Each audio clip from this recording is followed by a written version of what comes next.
Shalom Bapak Ibu yang dikasihi Tuhan, Shalom para pelayan Injil dimanapun berada. Hari ini kita mulai membaca tentang kitab Mazmur, di mana dimulai dari Mazmur pasal 1 sampai dengan 5. Dan hari ini kita akan mulai merenungkan firman Tuhan dari Mazmur 2 ayat 1 sampai dengan 2. Dikatakan di kitab Mazmur 2 ayat 1 sampai dengan 2, mengapa rusuh bangsa-bangsa? Mengapa suku-suku bangsa mereka-reka perkara yang sia-sia? Raja-raja dunia bersiap-siap dan para pembesar bermufakat bersama-sama melawan Tuhan dan yang diurapinya. Saudaraku yang terkasih, kalau bangsa-bangsa rusuh dan melawan Tuhan dan seluruh bangsa memberontak dan mungkin mereka berkata Allah itu tidak ada, dan bangsa-bangsa ini mungkin berkata Allah itu sudah mati karena kami sudah meluncurkan roket ke angkasa luar dan kami mencari Allah itu tidak ada.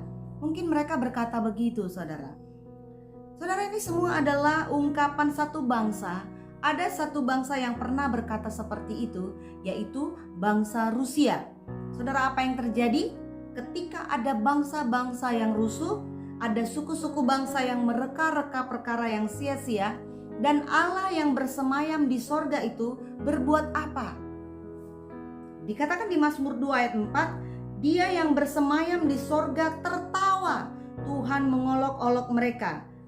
Begitu dimusuhi oleh bangsa-bangsa, Allah yang bersemayam di sorga itu tertawa dan mengolok-olok mereka.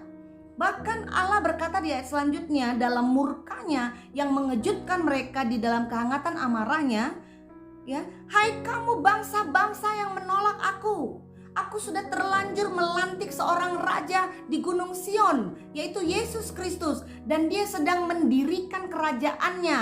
Dan dikatakan lagi di ayat selanjutnya, dan anakku, engkau telah kuperanakkan pada hari ini. Apa yang terjadi, saudara? Bangsa Rusia, pemerintahan komunisnya bubar. Dan akhirnya pun Injil menyerbu Rusia. Kerajaan Yesus Kristus masuk justru di tempat di mana bangsa-bangsa mengejek dan mengolok-olok Tuhan, saudara.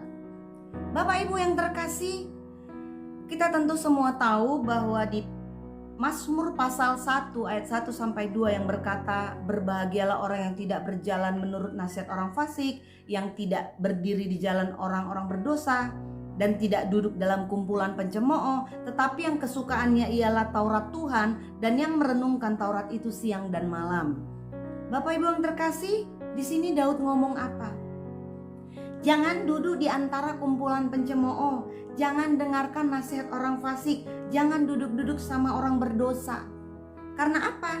Karena setiap orang yang lahir dari Allah tidak berbuat dosa lagi, sebab benih ilahi tetap ada di dalam dia, dan ia tidak dapat berbuat dosa karena ia lahir dari Allah. Jangan kita biarkan pikiran kita berbicara apa yang dunia katakan, tapi kita tetap dengar apa yang Tuhan mau katakan.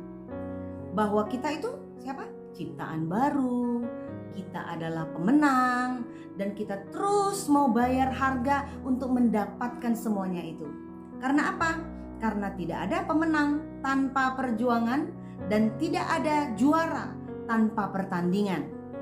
Bapak Ibu yang terkasih, ada seorang pemimpin dunia yang bernama William Gladstone, dan dia berkata, saya menemukan 95 orang-orang hebat di dunia ini pada zaman saya, dan 87 dari mereka adalah orang-orang yang berjalan seturut dengan Alkitab dan menjadikan Alkitab itu sebagai panduan hidupnya.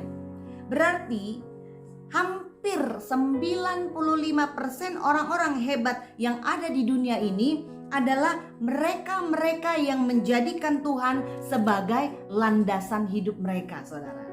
Dan mereka menggunakan firman Tuhan sebagai rumusan hidupnya.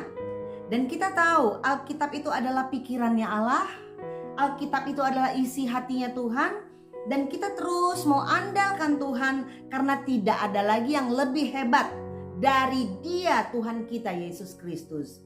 Maka itu, saudara, biarlah kita seperti pohon yang ditanam di tepi aliran air, yang menghasilkan buahnya pada musimnya, dan yang tidak layu daunnya, dan apa saja yang diperbuatnya berhasil.